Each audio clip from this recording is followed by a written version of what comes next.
മോഹൻലാലും ആന്റണി പെരുമ്പാവൂരും ഇനി കുറ്റവിമുക്തരാണ്. 18 വർഷം പഴക്കമുള്ള ഒരു കേസാണ് ഇപ്പോൾ തള്ളിയിരിക്കുന്നത്.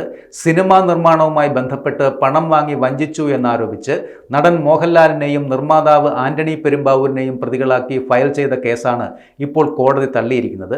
5ാം additional session judge Jenny Stephen, സംവിധായകനും അഭിഭാഷകനുമായ കെ.എ. ദേവരാജൻ സമർപ്പിച്ച ക്രിമിനൽ റിവിഷൻ പെറ്റീഷനാണ് ഇപ്പോൾ തള്ളിയിരിക്കുന്നത്. കേസ് പരിഗണനയിലിരിക്കെ 2025 ഏപ്രിൽ 15 പരാതിക്കാരൻ മരിച്ചു പോവുകയും ചെയ്തിരുന്നു.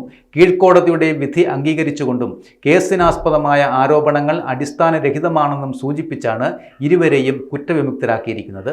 ദേവരാജന്റെ സ്വപ്നമാളിക എന്ന ചിത്രത്തിനു വേണ്ടി പ്രതികൾ 30 ലക്ഷം രൂപയുടെ ചെക്ക് 2007 മാർച്ച് 29 കൈപ്പറ്റിയെന്നും പിന്നീട് സഹകരിക്കാതെ വഞ്ചിച്ചു എന്നുമായിരുന്നു പരാതി.